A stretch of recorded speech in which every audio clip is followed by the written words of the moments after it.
Hello, this is your host, Christina from Savvy Radio. Thank you for joining us for our Heartbeat of the World video series, where we're bringing you some of the top experts around the globe to talk about some of the greatest challenges facing our country and the world.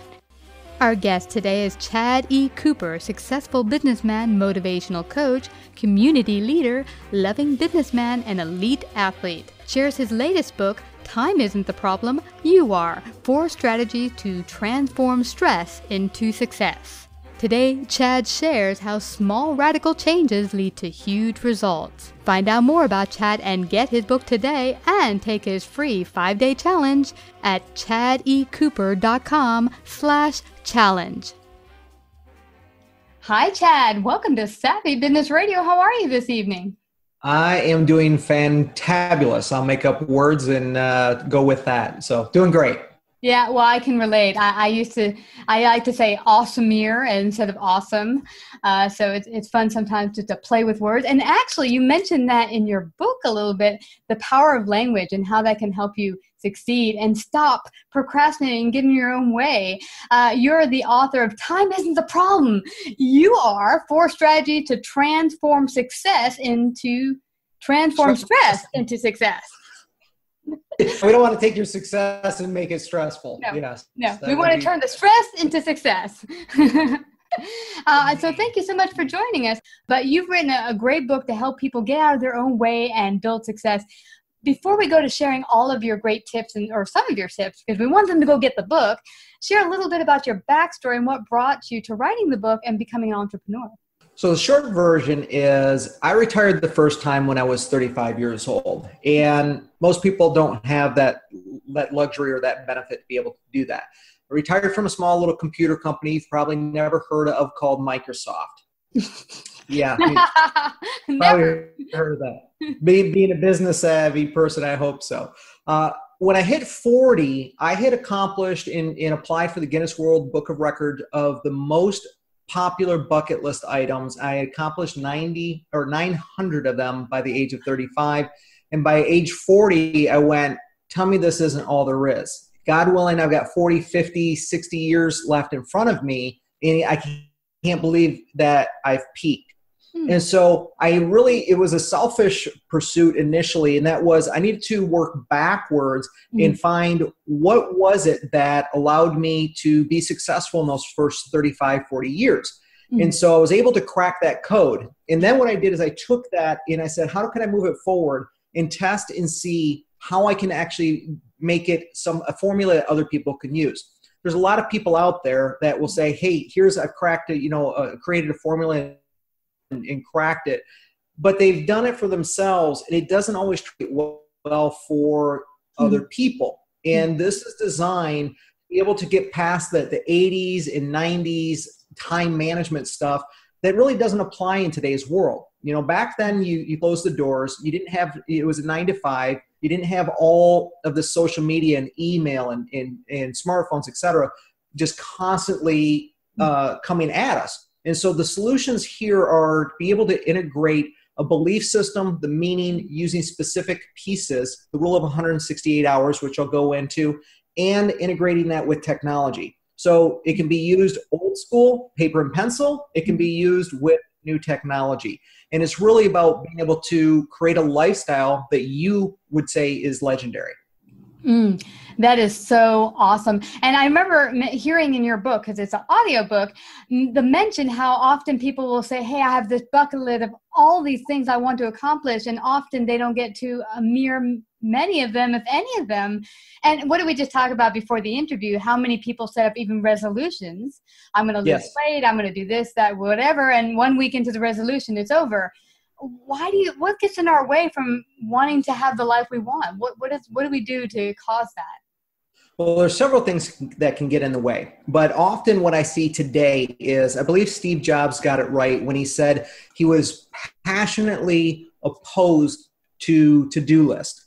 And the reason that he was so opposed to those is because you get 168 hours a week. No more, no less. You, me, Bill Gates, Richard Branson, Oprah Winfrey, we all get 168 hours. It's the great equalizer. What we do with it is what separates the boys from the men and the girls from the women.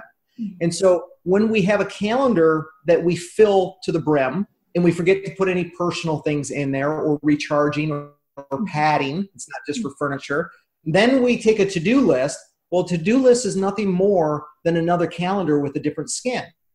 And so what we end up doing is trying to cram 200 or 198 hours of time into 168, and it stresses us out.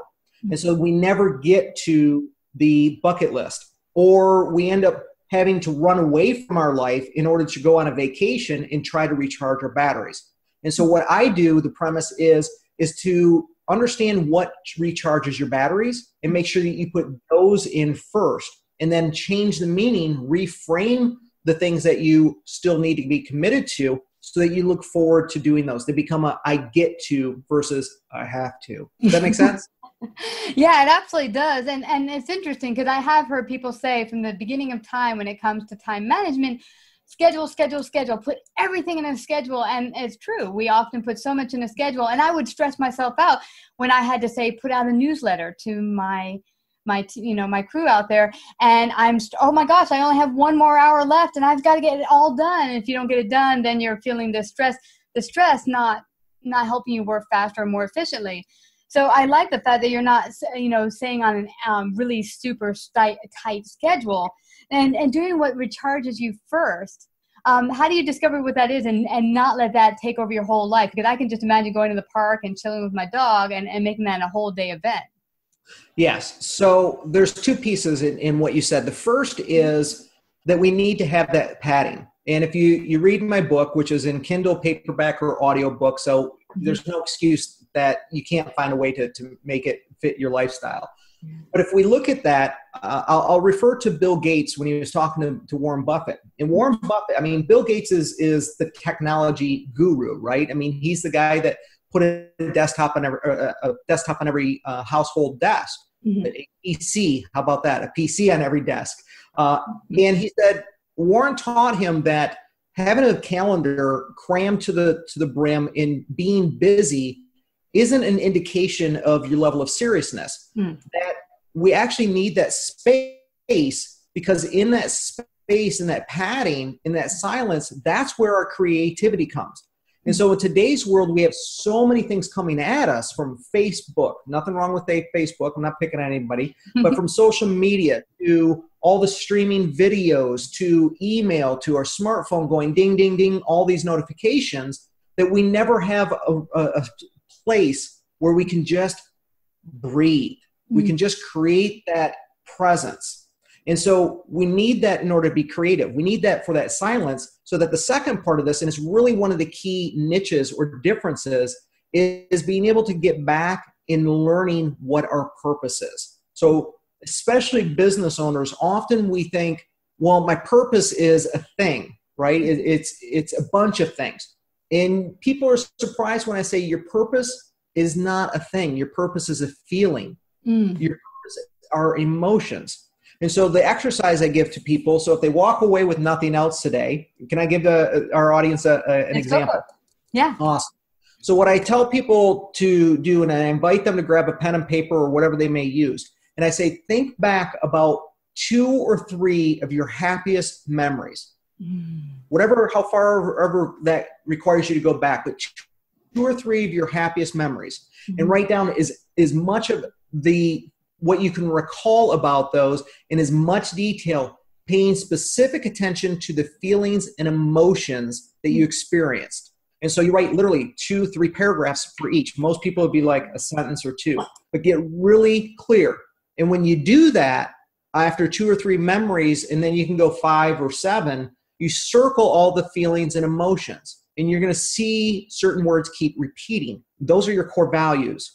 Because our purpose is that we want to feel a certain way. So when we go and we get a car or a house or somebody that we love or our job title, it's so that we can feel a certain specific way. And so if we know what recharges our batteries by certain feelings and emotions, then we can insert those into the subject line of our calendar. So would you like an example of how that shows up? Yes. Awesome. So most of us have to go to work, right? I don't have a job. I don't have a career. I serve my calling. And so I work with people, and one of my the people that I worked with took care of and looked after elderly people. But after a while, it got heavy. It became I have to go to work, and too many of us can relate to that. And so what I really did is I got down to what her purpose was. And she says, well, these can be some grumpy people. They don't get a lot of visitors. Their health isn't great. And so what they really need is sunshine. They don't get outside. They need somebody that can bring some sunshine into their life. And so what she did is she actually put on her calendar when it was time to go to work, sunshine giver as the subject line. And it shifted the entire meaning.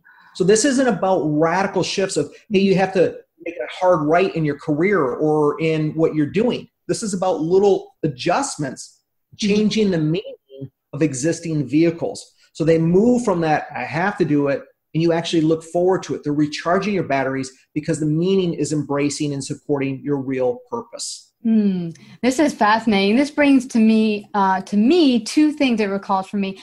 One, I recall being a number of years ago really, really stressed, working on a project, and I was not taking any break, working 16 hours a day. And one of our guests that came on said that what you have to do is you have to get in nature. We don't connect with nature enough. I said, I don't have time to connect with nature. But she convinced me to do a challenge along with all of her other followers. And that was 30 days and 30 minutes in nature. And she said, even if you're in the city, walk around some plants, go to the park. And I thought, you know what, I'm just going to do it with my followers and listeners. And we did it. And I found I was so much more productive. So I really, really see what you're talking about there. And the other thing that popped out for me is you mentioning that it's really not having to go out, buy a new house, move to a new city, or do something crazy. It's sometimes just a shift in your perspective brought about sometimes just by changing the way you frame things or your language around things. Talk a little bit about that, the language and how that all plays a part. So often what we think we have to do is say yes to everything. And often we actually sacrifice ourselves before we'll sacrifice a client or our family or friends. And so what this is partly doing in our language is instead of saying, I've got to get really good at saying no, it's learning how to say yes and. So yes, I can help you, and it'll be 3 days from now. So our language is really critical because we fill our lives with softeners. I should go do this, or I want more money, or I want more clients, or I ought to. And when we fill our lives with language that's limp, with language that has softeners, what we're really saying is, no, not really. Yeah, if I make a little bit of effort, we were talking about New Year's resolutions, right? Is I want to get in better shape.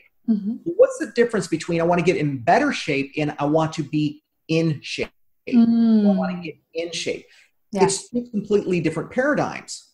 So what we want to do is use language, and when we find our purpose, we can get past the calendar where it says workout. And if you're like most people don't like to work out. We like what we get from the workout, the energy, the connection with other people.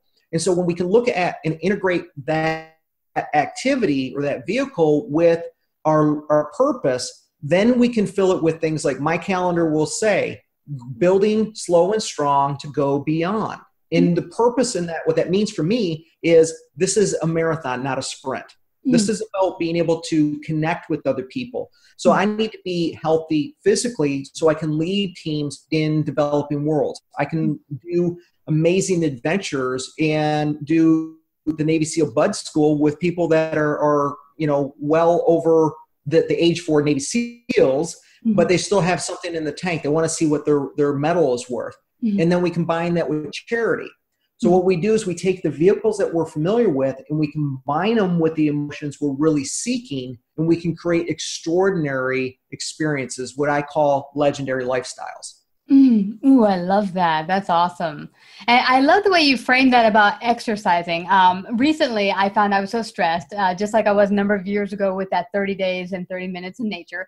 And I started 6 months ago eating clean. And that started to spur me on feeling more confident, more energetic. And I said, I want to move. So I started to do that thing and get out and just start taking classes at a local gym. And now I look forward to that piece of my day where it's a get away from my desk and be with me time and move my body. And now it's like, it was funny. My teacher said earlier this week at the class, you're the happiest person in here.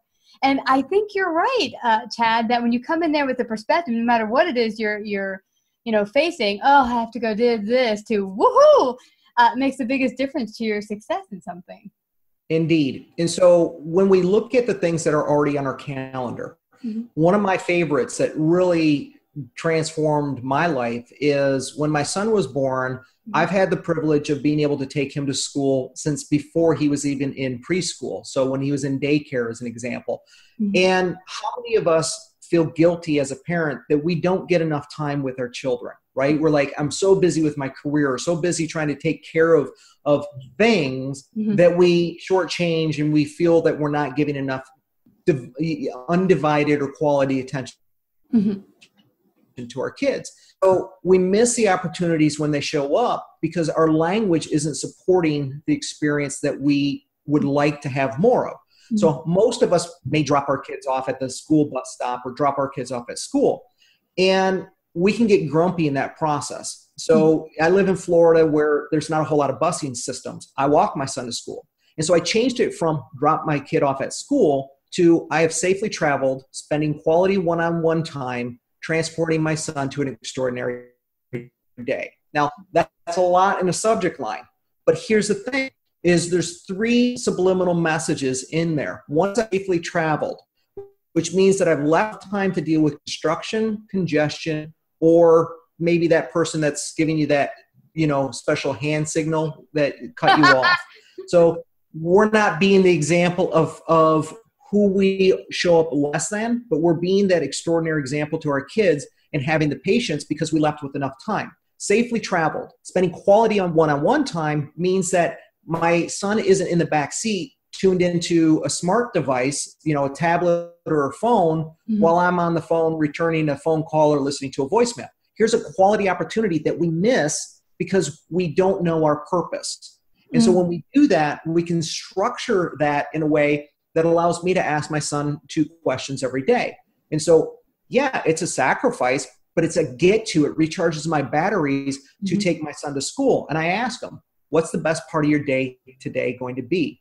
Or what's the best, what's going to be the best part of your day today? And the second is what are you going to do to make the ordinary extraordinary or make the impossible possible? Now, I got that from David Copperfield, the magician of the millennium. And if it's good enough for Mr. Copperfield, it's good enough for me. He's an extraordinary person. Yeah. So that's an example of where our language needs to be enhanced in the subject line because it transforms the meaning of the experience and we get to recharge our batteries. Yeah. And I recall you mentioning in your book that often people don't use all that much vocabulary on an ordinary everyday basis. And on top of that, the vocabulary, as you said, sometimes it's not all that positive.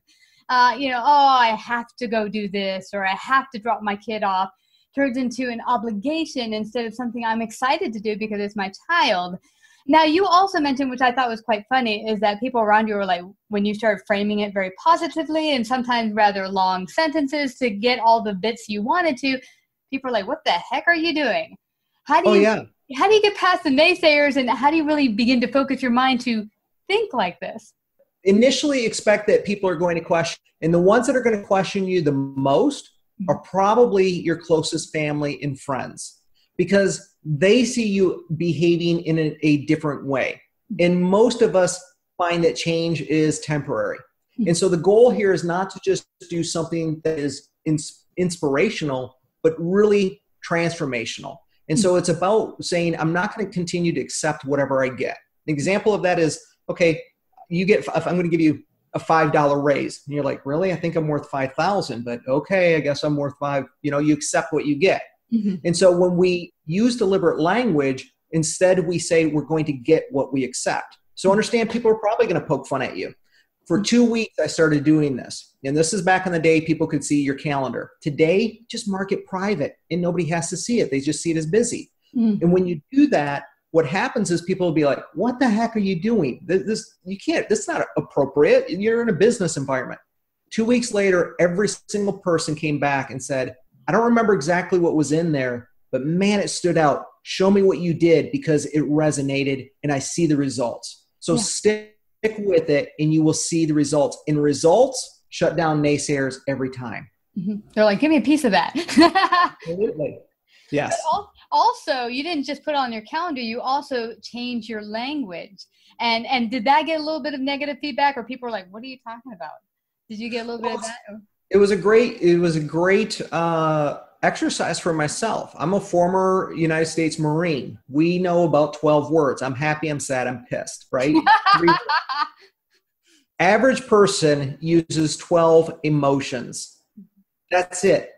And I had the blessing of having one of my brothers, I have a large family. One of them is a graphic artist. And one day I said, I like that blue. He goes, what are you talking about? That's not blue. I said, that's blue. I'm not colorblind. I have, great vision. He goes, that's not blue. I said, it's blue. So he pulls out a color palette and he shows all of these different shades of blue. He's like, this is royal blue. This is navy blue. This is periwinkle. That's right. I'm evolved as a man, periwinkle. So he showed all of these shades of blue. And I went, our language emotions are like colors. There's shades of that. I can be happy. I can be gregarious. I can be joyful. I can be exuberant. And the more that we have those shades of emotions, the more that we can actually continue to lift our spirits, continue to have that joy and recharge our batteries. And so it's an exercise in being able to expand your palette, because with 12 words, you're cutting yourself short. The average, or the Oxford Dictionary has 12,500 words that describe emotion, and we use 12. So if you're not happy where you're at, start with your language. That's simple. It's easy. And make it easy by putting it into the subject line. Learn your purpose. Super easy exercise that I just gave as an example. And so you can start putting that in there. And when you have time, do another memory and another memory, and you'll continue to expand into a lifestyle, which, by the way, I say legendary lifestyles. It's a lifestyle that's by your definition, not society's. Yeah. And you know what I got from this? I recall a friend of mine saying many, many years ago that often people stay in a kind of mediocre stance. We're like, I'll just, as you said earlier, just settle for this promotion or this raise or whatever it might be in life, and we don't go further than that. And I think maybe part of what you're talking about here, changing your language, looking at things, changing your perspective, is part of maybe coming out of mediocrity. Why do you see that we stay often, many of us, in mediocrity and don't move forward beyond it? I will say that most people are what I call drifting. And we drift because we think doing the work is harder than staying where we are. And in truth, it's actually easier. When people look at balance, most of the people I'm working with want to have an answer to, tell me this isn't all there is. They're tired. They're frustrated. They may be bored, but they're afraid to make the change. Because what they're really looking for is balance. And I found that the whole balance is funny, an inherently dynamic issue. If we try to experience balance daily, it tends to be rather unreasonable. But if we shoot for every few days, like 168 hours, 1 week worth of time, then it's totally doable. And so what I would suggest to people is a radical idea. I worked for partnered with the #1 coaching organization in the world, and coached side by side with that coach, the father of coaching. And they made the mistake one day, Christina, of asking me, how is it that you get so recharged? How is it that you don't get drained by your work? How is it that you find time to go on vacation? I said, I think you may have made a mistake in asking me this question. You may not like the answer. If you really want to get to that next level, if you want to stop drifting or dabbling, put your vacation, put your personal time in your calendar first. Because when you do that, you're making yourself, your #1 client is you, and you're making yourself the priority. And you will show up present, recharged, and able to serve other people. So when you actually are doing your work, you're actually efficient because you know you only have a certain amount of time. So you're not drifting. Put your personal time in first, and then your career or other work in after, and you'll be far more effective and efficient. Wow. And this recalls for me earlier, I had mentioned that I did the 30 days and 30 minutes in nature. And I started to put it in the morning because I said, let me just get this over with. And it actually worked out perfect because putting it in the morning recharged the rest of the day. Yes. Yeah. Yes. And have you heard of paying yourself first? I think this kind of runs along the same mindset that when you pay yourself first, of course, you're putting yourself first. Same thing with putting your rejuvenating yourself first. Yes, absolutely. In fact, I've gotten to a point where people will say, yeah, but what if somebody's asking for that time? Mm-hmm. And how am I going to explain? Well, I've taken time to go for a walk in the park. I said, you're your number one client. You don't have to, do you tell who your other clients are in your calendar? No. I said, so when somebody says, oh, how about this time? You say, sorry, I've already got an appointment or a client at that time. Mm-hmm. We don't have to justify it. And believe it or not, people don't mind. So what I say, instead of accepting what you get, mm-hmm. say, hey, Christina, let's follow up. I have Tuesday or Wednesday next week. These are the 3 times that are available. Which one works for you? Versus that's being in cause versus living in effect is, well, when do you want to meet next week? Awesome. I love that you brought this up. It must have been 3 years ago. I was struggling with time because I used to schedule my interviews whenever. I do consulting with clients generally during the day, but if, hey, someone from England wanted to interview with me and they said, hey, it's most convenient for me to interview at 4 a.m, I'd get my butt up at 4 a.m. to interview them. Now, hey, if they're the president of the United States, I think I'd still do that. But I changed the way I was doing things and said, hey, why am I, shifting my schedule and interviewing with people at crazy times because they say, hey, let's do this, instead of me saying, hey, this is the time that we do interviews on Savvy. Bam. And at first I thought I was going to be met with resistance, but heck, people want to come on the show. So if they're interested, they'll make time. 97% of the world lives in the effect of other people's decision. 3% of the world creates the cause and the change in this world. And you can use any industry, any example, and it holds true. And so when you are in cause, people want to follow you. People are inspired. People are able to go, wow, they've got confidence. They're congruent in their message. And so people will fall in line and go, oh, well, obviously she's successful. She's busy. She knows what she has available. And so it's a natural alignment in nature where when you lead in cause, most people will go, okay, that works. And they will choose from those options that you give. Now, the last piece that I'll say in here is, why do people drift? Why do people dabble? And the best way I can explain that is a quote by a gentleman that's long gone in the financial industry and by the name of Graham. And he says, it's not your strength that holds you to your purpose. It's the strength of the purpose itself. So most of us will use discipline. We use the New Year's example. Most people will give up their New Year's resolutions within 3 weeks of New Year's Eve. 3 weeks they give up. And the reason for that is they're using simply discipline to try to accomplish their goals. I'm a former semi-pro, major-sponsored Ironman triathlete. It's a mouthful. And I'll tell you, no rational reason to ever do an Ironman. There isn't one, okay? Anybody tries to tell you that there is, they're full of it. I did it because I could. It's the same reason people ask me, why did you go in the Marine Corps? Because I could. So when we use discipline, rarely will we ever cross the finish line consistently. You might get lucky every once in a while. But if you want to stay the course, if you want to live in cause and you want people to be able to buy your product, buy your services, then you have to know the strength of the purpose itself. Because when the going gets tough, discipline will give in and give way to the jelly donut, okay? It will give in to, I want to watch the football game. And we'll say, I'm tired, I'm frustrated, I'm bored. We'll come up with all kinds of elaborate stories. But if you know the strength of the purpose itself, it will allow you to stay the course until you cross the finish line again and again and again. So that's why the premise of the book is so strongly grounded in language matters, and you have to know your purpose. Because the combination of both of those in the subject line is what will allow you to not just become normal again, but actually move from ordinary into extraordinary, move from stress into success. Love it. I love it. Vision and language. Well, you brought so much to the table this evening. I'm so grateful you came to share your brilliance.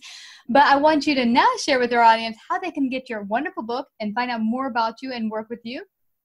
So I have a great promotion going on right now, and that was I have a 12-week curriculum, and it's really a college course length, and it's super easy. It is grateful to go through.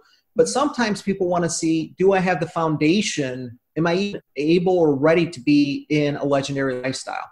Buy my book right now, regardless of what format, I will actually give you a 5-day legendary lifestyle challenge. You can find the details at chadecooper.com/challenge. So that's Chad E as in Echo, Cooper.com/challenge. So buy the book, put your receipt into the website under the challenge, and it will unlock the 5-day legendary lifestyle challenge. Normally it's a $481 program, and I'm giving it away because I just want to serve, showing that it's possible to move from drifting and back into a lifestyle that recharges your batteries. Wow. Well, thank you so much. It's been such a blessing having you out here this evening. Thank you so much, Chad, for coming to Savvy Business Radio. Thank you. Savvy Business Radio runs in syndication on 8 AM/FM stations nationwide, including iHeartRadio and 6 podcasting platforms. To find out about our paid sponsorship opportunities or to become a guest and find out how we can help you get your message out in a bigger way, call 732-474-7375 or email Christina at savvybusinessradio.com.